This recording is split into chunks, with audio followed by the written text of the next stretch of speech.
3, 4.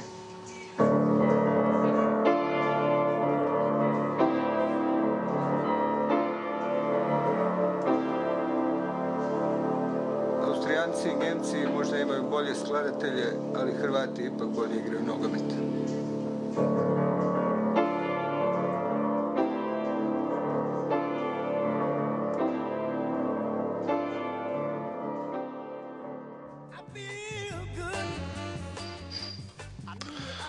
Dobro jutro, mi smo u Bad Tatzmandorfu, a s nama je Vedran Čorluka, jedan od junaka ove veličanstvene pobjede. Vedrane, šta nam možeš kazati kako smo pokorili Njemačku? Da, svi se slažemo da smo bili genijalni, da smo i nogometnim vicom i šarmom pobjedili tu Njemačku.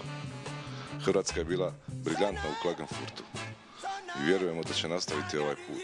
Slaven Bilic se odlučio za postavu u kojoj su igrali nogometni genijalci, znalci koji su u nekoliko navrata Njemcima sakrili loptu, uništili onu njihovu samouvjerenost, snagu, silinu, moć.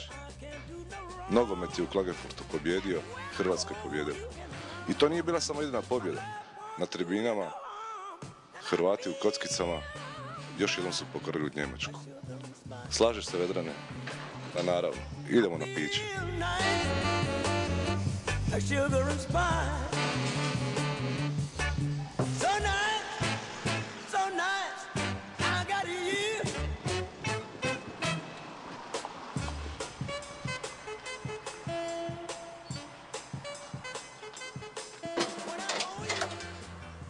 Evo, Mirjana me nazvala i rekla da su računi veliki. Ugasio sam mobitele i više svima se javljam sad iz govornice, ubaciš 30 centa i dokle ide.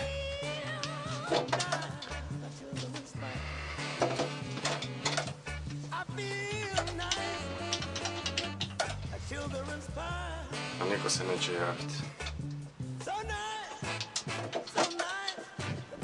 Niko se ne javlja. Valjda je bila duga noć. A kaj reći nakon svega? 7 dana sad čekamo utakmicu u četvrtfinalu.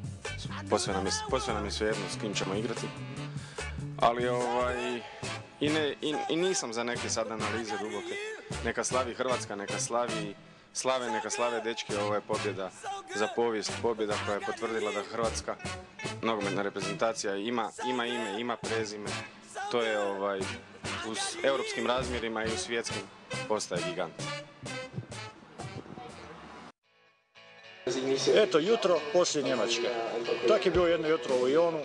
Bilo je čudesno se probuditi kad znaš da si dobio velike Njemce.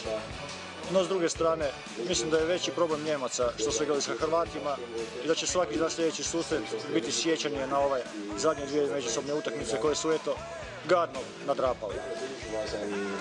Možda moj snimatelj padne, kao što je pao i Njemačka ako bude hodao među stolicama, kao što Njemci nisu znali hodati među našim igračima. Slaven Bilic još jednom pokazao da je strašan strateg, pokazao je da zna svoj posao i pokazao je da je bio u pravu kad je govorio da ima sjajnu i spremnu momčad. Možda mu nismo baš vjerovali nakon Austrije, ali sad vjerujemo da Hrvatska s njim može do kraja.